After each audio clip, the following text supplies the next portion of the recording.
माझं सोलापूर न्यूजमध्ये आपल्या सगळ्यांचं स्वागत। आमदार देवेंद्र कोटे यांनी शुक्रवारी सोलापूर महानगरपालिकेच्या आयुक्त शीतल तेली उगले यांची भेट घेऊन शहर विकासाबाबत चर्चा केली। शहरमध्ये विधानसभेचे आमदार झाल्यापासून आमदार देवेंद्र कोटे यांनी प्रथमच सोलापूर महानगरपालिकेला भेट देत महापालिका आयुक्त शीतल तेली उगले यांचा पुष्पगुच्छ देऊन सन्मान केला। महापालिका आयुक्त शीतल तेली उगले यांनी आमदार देवेंद्र कोटे यांना पुष्पगुच्छ देऊन त्यांचे स्वागत केले। यावेळी आमदार देवेंद्र कोटे यांनी शहर पाणीपुरवठ्याबाबत वरदान असणाऱ्या उजनी ते सोलापूर दुहेरी जलवाहिनी कामाच्या पूर्णत्वाबाबत सविस्तर चर्चा केली। दुहेरी जलवाहिनीचे काम लवकरात लवकर पूर्ण झाले तर शहराच्या पाण्याचा मोठा प्रश्न संपणार आहे, त्यामुळे हे काम त्वरित पूर्ण करावे अशा सूचना आमदार देवेंद्र कोटे यांनी महानगरपालिका आयुक्त शीतल तेली उगले मॅडम यांना दिल्या।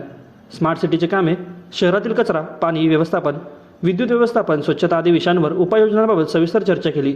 शहर विकासाबाबत महाराष्ट्र शासन पातळीवर योजणाऱ्या तांत्रिक अडचणी आणून त्याबाबत मुंबई येथे जाऊन योग्य समन्वय साधत प्रश्नांची सोडवणूक करणार असल्याचे आमदार देवेंद्र कोटे यांनी महानगरपालिका आयुक्त शीतल तेली उगले यांना आश्वस्त केले। नागरिकांच्या समस्या जाणून घेऊन त्या तात्काळ सोडवल्या जातील असे आश्वासन महानगरपालिका आयुक्त शीतल तेली उगले मॅडम यांनी देवेंद्र कोटे यांना दिले।